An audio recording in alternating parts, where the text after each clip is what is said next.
Back to my channel, balik lagi dengan saya Merlin Timbang. Dan kali ini aku mau ngajakin teman-teman untuk ikut aku ke lokasi tempat ujian Kang Ngosi kemarin. Ada yang tanya, kok Kak ujian lagi? Ujian apa lagi? Ya aku ujian Kang Ngosi. Kakak kan udah lulus, iya aku udah lulus Kaigo, tetapi belum ujian Kang Ngosi. Jadi Kang Ngosi itu adalah untuk mendapatkan license seorang perawat ya. Jadi selama ini saya itu tidak diakui sebagai seorang perawat karena aku itu nggak ada license-nya, walaupun notabene-nya itu aku adalah seorang perawat, lulusan seorang perawat. Jadi perlu banget mengambil ujian ini. Dan aku tahu dari tahun 2008 baru satu orang yang lulus melalui jalur yang aku tempuh ini. Nah, kita udah sampai di kampus ya. Jadi kampus ini, lokasi ujian aku ini ada berada di Tokyo. Kebetulan aku di Tokyo ya. Di ujian ini serentak dilakukan dari Hokkaido sampai Okinawa dan banyak banget lokasi ujian karena banyak banget pesertanya. Nah, di Tokyo sendiri ada beberapa lokasi. Nah, aku kebetulan ada di Universitas Katolik apa gitu, aku lupa namanya. Nah, kita tuh ngadakan ujian pasti di kampus-kampus ya. Nah, ini adalah contoh kampus-kampusnya. Dan peserta-peserta ini, teman-teman tahu, mereka ini tuh tidak berangkat dari rumah mereka sendiri, tetapi mereka ini sehari sebelumnya itu mereka menginap di sekitar lokasi tempat mereka nginap di hotel. Kenapa? Aku juga nggak tahu ya. Begitu khawatirnya mereka itu tidak mau mengambil resiko, karena kalau berangkat dari rumah mungkin mereka bisa terlambat karena keretanya mungkin tiba-tiba rusak atau ada yang kecelakaan. Mereka nggak mau ngambil resiko atau hujan ataupun turun salju, jadi itu mereka nginap di hotel sekitar tempat ujian. Nah, kalau aku nggak pernah nginap, aku tuh selalu berangkat dari rumah karena lebih enak di rumah, walaupun aku harus berangkat sekitar jam 5. Dan aku itu menjadi peserta pertama yang tiba di sini sekitar jam 7 kali ya, dimana panitianya itu masih mengurus-ngurus ruangan. Nah, kita ini lagi mencari ruangan berdasarkan nomor kita, ruang kelasnya atau ruang ujiannya di mana. Kebetulan saat ini aku tuh ada berada di lantai paling bawah ya, di bawah basement kelasnya. Jadi kita itu ngantri masuk sambil lihat nomor kita yang terpapang di sana. Nah, di sini tuh ternyata aku tuh salah kelas, kiranya di sini kan, ternyata sudah ngantri lama, ternyata tuh nggak dapat nomor aku di sini. Nah, ini untungnya kita itu harus datang cepat supaya boleh ngelihat, boleh tahu kelas kita itu dengan pasti, jangan sampai ada kesalahan, sampai telat nanti kita didiskualifikasi. Bahkan orang-orang Jepang ini kadang mereka survei lokasi ujian sehari sebelum mereka ujian, jadi mereka udah tahu kelasnya di mana, nanti datang tidak ada masalah. Nah, ini ruangan kelas aku yang sudah betul ya untuk ruangan ujian. Nah, seperti ini nih suasana kelas tempat ujian kita atau kampus-kampus orang Jepang. Ada yang unik sebenarnya di kampus Jepang ini. Setiap kali aku ujian apapun itu kan pasti di kampus ya. Walaupun kampus mereka ini sudah bagus, sudah kualitas tinggi, tapi itu mereka itu masih selalu menggunakan kapur. Kalau teman-teman perhatikan itu mereka kapur ya. Kalau kita di Indonesia kan kita udah menggunakan spidol atau apa, tapi mereka tetap mempertahankan papan tulis dengan kapur. Dan tahun ini seperti tahun lalu, aku itu duduk dapatnya itu di bangku paling depan, 2 bangku dari depan, selalunya di sini. Tahun depan juga seperti itu, dan aku harus matikan tempel HP aku karena ujian akan dimulai.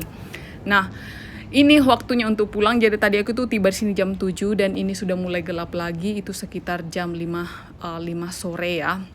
Jadi memang teman-teman sebelum ujian itu memang harus fit karena kita memang itu kalau nggak badannya fit itu ngerjain soal saking sulitnya itu bisa sampai mau muntah, bisa sampai pusing. Jadi memang itu harus fit sebelum berangkat atau sebelum persiapan ujian. Nah, kalau teman-teman tahu orang-orang Jepang ini, mahasiswa ini, mereka ini masih fresh graduate ya, masih umur 22 atau umur 23, cuman aku kalinya sih umur 30. Dan tahun ini tuh aku satu-satunya kayaknya orang asing di kampus ini. Dan mereka ini pulang ini akan ngumpul atau nongkrong di mana bareng untuk membahas ujiannya tadi, mana yang salah, mana yang benar, dan jawabannya apa. Hebatnya mereka. Hari ini saya sudah mendapatkan suratnya ya teman-teman. Jadi surat ini dikirim kepada semua peserta yang mengikuti ujian nasional keperawatan tahun 2024. Ini akan menunjukkan lulus atau enggak. Jadi sebenarnya udah diumumin secara online, tetapi ini resminya ya. Nah, kita lihat hasilnya. Sedikit berbagi kemarin kemarin waktu saya lihat pengumuman secara online itu sempat ada drama saat melihat, karena saya sudah pikir saya tidak akan lulus, karena waktu saya periksa ujian saya sendiri saya pikir itu kurang 2 nilai, tetapi pas periksa ternyata saya lulus. Dan seketika itu juga saya menangis, kayak menangis seperti menangis seorang meninggoy, dan nggak bisa berkata apa-apa sambil bergemetaran karena saking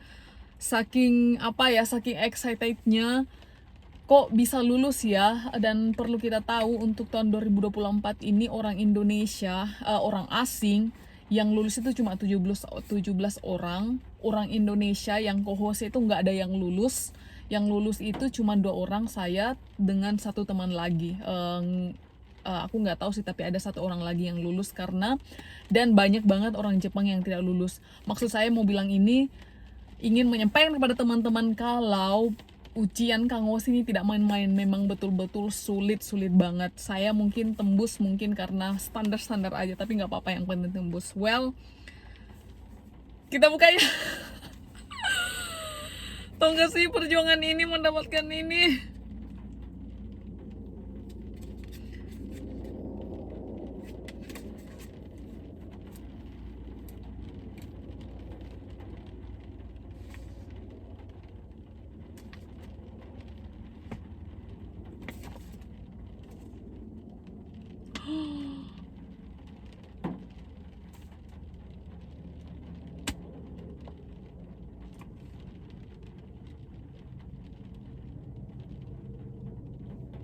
Nilai aku itu pas loh teman-teman.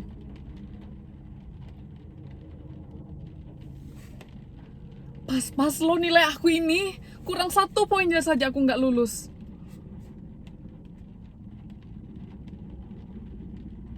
Tapi aku lulus. Aku jadi perawat. Tapi tau nggak, dia nilainya itu 37/46 dan nilai Hisumonde aku itu pas 37.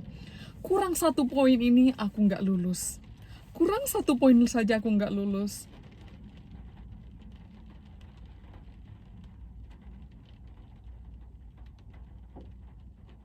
Saking susahnya ya. Nih nilai aku nih kurang 1 poin aja aku nggak 1 lulus. Pas 37/46 dan poin aku 37.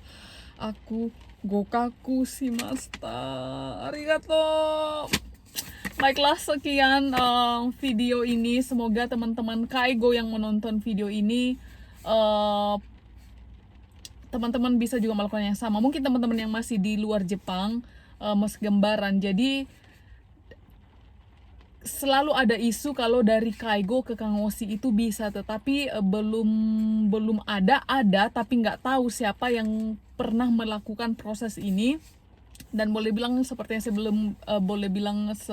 sudah pernah bilang di video selanjutnya, itu mungkin ada cuma 5 atau 4 atau 3 orang. Itu pun kalau kita nggak tahu siapa yang udah pernah melakukan jalur ini, itu pun kalau ditanya mereka nggak mau berbagi. Dan saya sudah buktikan dengan bantuan Tuhan dari Kaigo bisa menjadi Kangoshi, dan yes, saya bisa lulus di ujian yang kedua. Jadi teman-teman jangan menyerah, korekara teman-teman Kaigo bisa juga menjadi seorang Kangoshi, karena kita adalah memang Kangoshi. Jadi gambatte. Thank you, semoga video ini bisa memberikan inspirasi, bisa membantu teman-teman. Jangan lupa please share, like, subscribe, dan aktifkan loncengnya. Terima kasih.